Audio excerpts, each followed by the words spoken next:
Your ugly ass already broke the table just. And now that's not my fault. What? Milk Pancakes Yum is the guy's name. Can't answer because I'm lactose intolerant. Are you shitting me?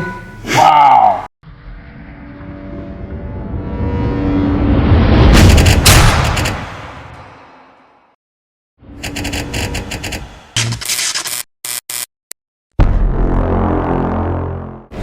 This is another question from Instagram. One of the questions that we answered in the rapid fire that I said that I would take more time and answer in better detail. Kind of scrolling through here to see which one I really want to, actually saying which one. I'm going to go with this one from JRW1290, which is speaking about his body kind of being beat up. He's having problems with squat depth. He didn't squat for 8 months. He took some time off because he was trying to let himself heal up a little bit. Because it also ties into another one dealing with the mobility with the squat and the deadlift, which is up a little bit higher here.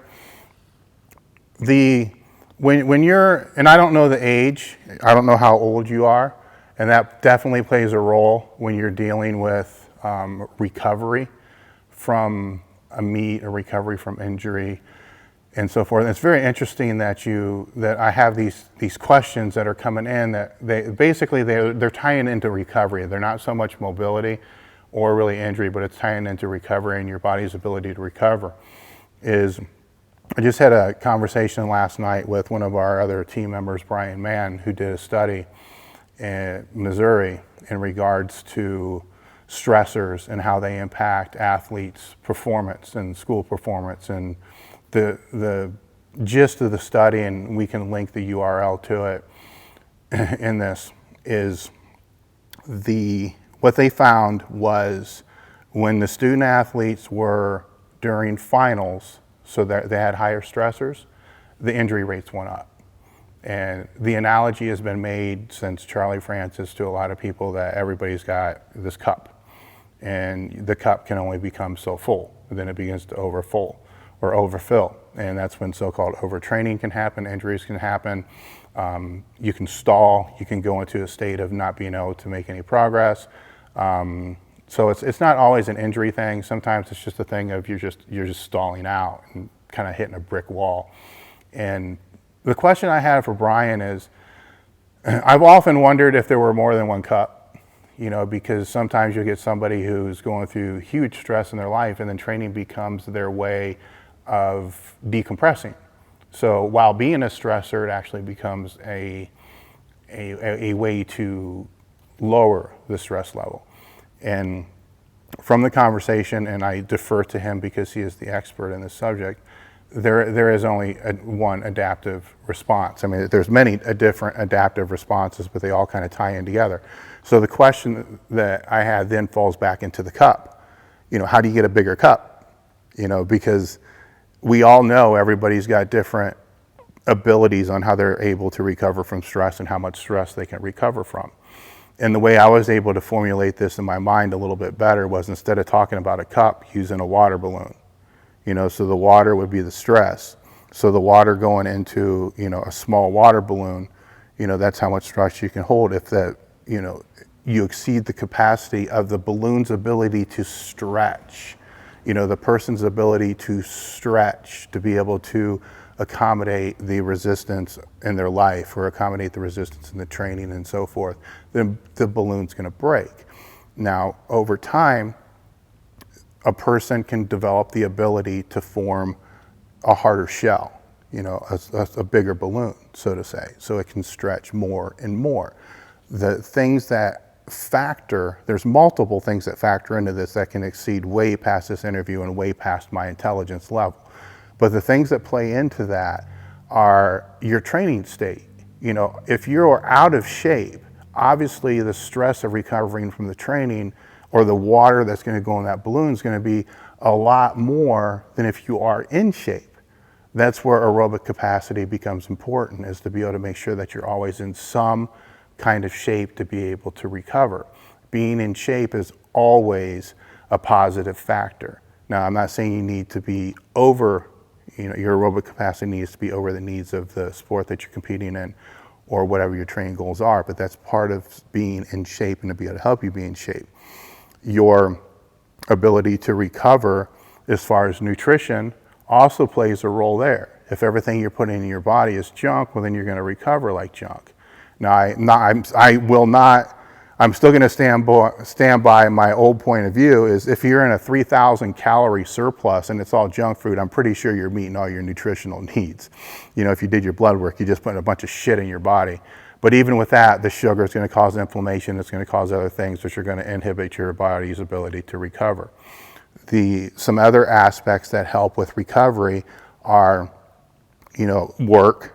How is your work? Is it a stress on you? Are you able to, if you're a 9-to-5 job, are you able to leave work at work? And so I think for most part, a lot of people can. And what carries with them at home would be, either the excitement of a project that they wish they would have got done for that day, or just drama, workplace drama, which, a lot of times that's just the stories you tell in your own head, making things appear real that are actually false. And then what support systems you have. Do you have people that you can talk to while you're under stress? And so there's a lot of ways that, meditation, there's a lot of ways to deal with, trying to get that bigger balloon. So here we have a case where somebody took 8 months off. So instead of trying to build the adaptive response, what they actually did was took away a large part of that adaptive response. And that's why it's not any better, with all that rest, because there was nothing in there to be able to help with the adaptive response and to help with the recovery. From a specific rehab standpoint, I can't speak on that. I'm not a physical therapist. I can just speak on my own knowledge of trying to come back from injury, and multiple injuries at that.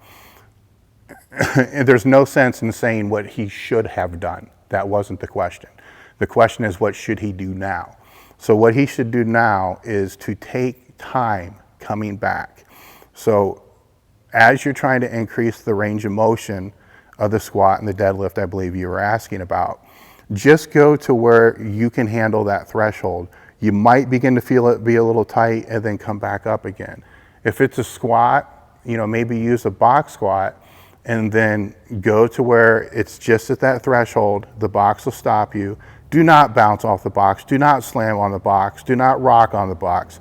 Sit on the box, count to 1001, and then stand back up again. When you're sitting on the box, stay tight.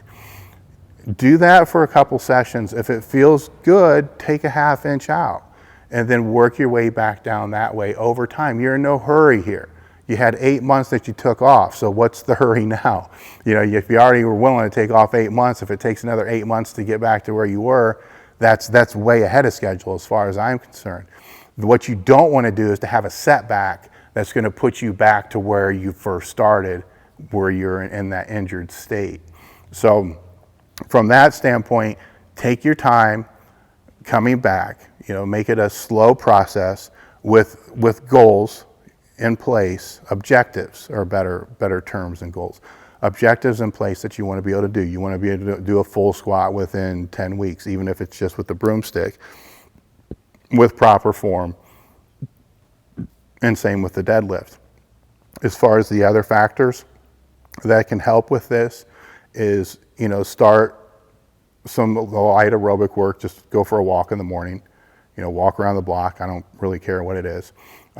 Nothing at a high heart rate, just a steady state cardio heart rate to be able to help with the recovery of that. And just move forward that way. Just don't get frustrated. Don't get discouraged, because all the time for that's over. You had that in the 8 months. So the cool thing right now is you're on the ladder climbing back up. So the cool thing is to embrace the fact that you're back on the ladder. So as long as you're climbing, that's good. When you're off the ladder, that's when it's not. So I wish you the best. If I can help in any other way, just fire out another question.